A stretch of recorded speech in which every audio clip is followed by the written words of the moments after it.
The 10th speaker is Mr. Koki Kusaka.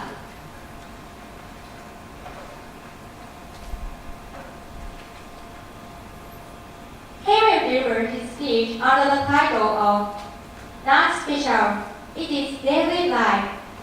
Not Special, It is Daily Life.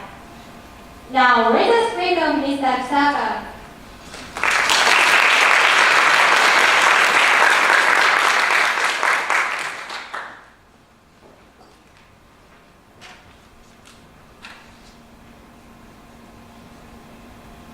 Thank you, Chairperson and distinguished judges. Good afternoon, ladies and gentlemen.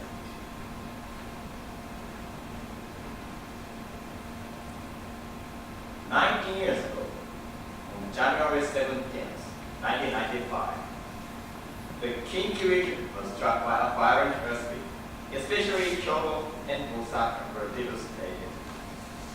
More than 5,000 people were killed by the Hanshin earthquake disaster. As you know, many buildings and even highways collapsed during the earthquake. My hometown was also affected by this earthquake. My parents experienced this earthquake firsthand, and I had a bit from them, as well as what to be special on it. I was surprised and shocked by the extent of the earthquake's impact. 16 years after that tragedy, on March 11, 2011, the Great East Japan earthquake hit the Tohoku region, and there were more than 15,000 victims.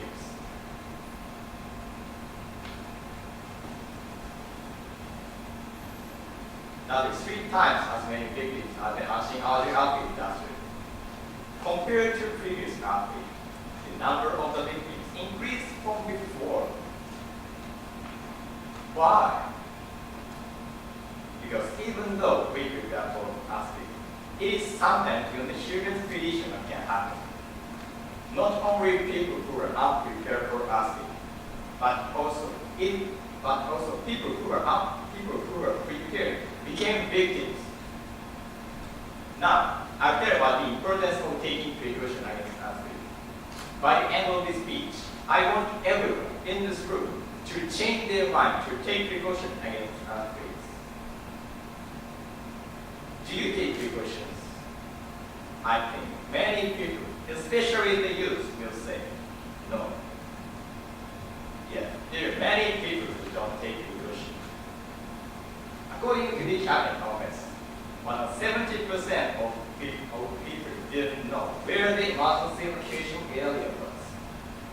Moreover, about 16% of people don't stabilize their furniture. It is too dangerous for evacuation for them. A country which has more than 2,000 earthquakes per year. In fact, in the Hanshin earthquake disaster, 87.8% of the victims killed by the house and furniture. This was the result of people not preparing for earthquakes. In the Great East Japan earthquake, there were families that didn't decide a meeting place for a course of action in case of emergencies. The earthquake occurred. Parents who were worried about their children and house ended up being caught in the tsunami on their way home. When a huge earthquake happened, the destiny of your loved one and family,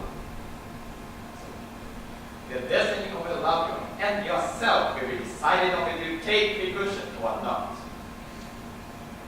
Then, why do people take precaution? I think there are 2 reasons.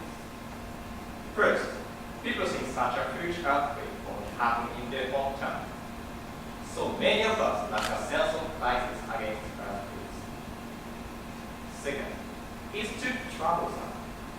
Certainly, if you want to take precaution halfway, you have to do many things.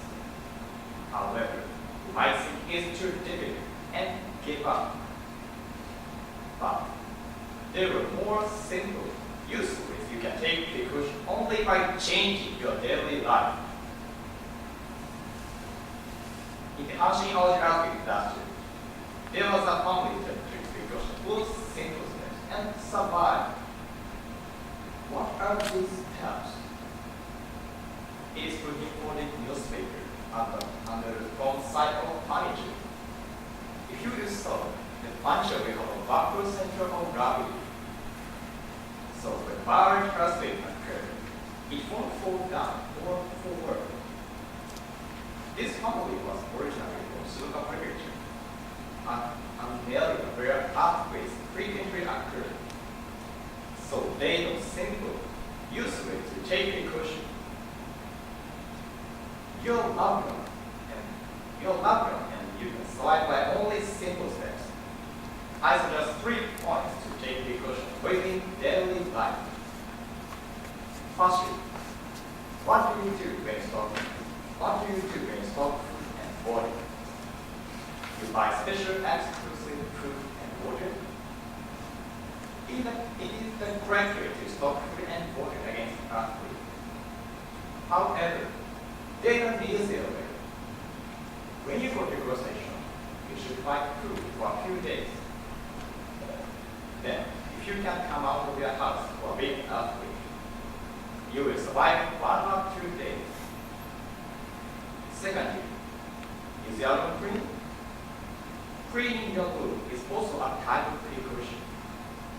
In an emergency, we must take refuge to some basic necessities, such as a flashlight, a radio, or money. If your room is a mess, you can't find their things quickly, and you might die. Lastly, how often do you communicate with your family? Frequent communication with your family is also an important precaution to take. You should decide a meeting place with your family in case of emergencies.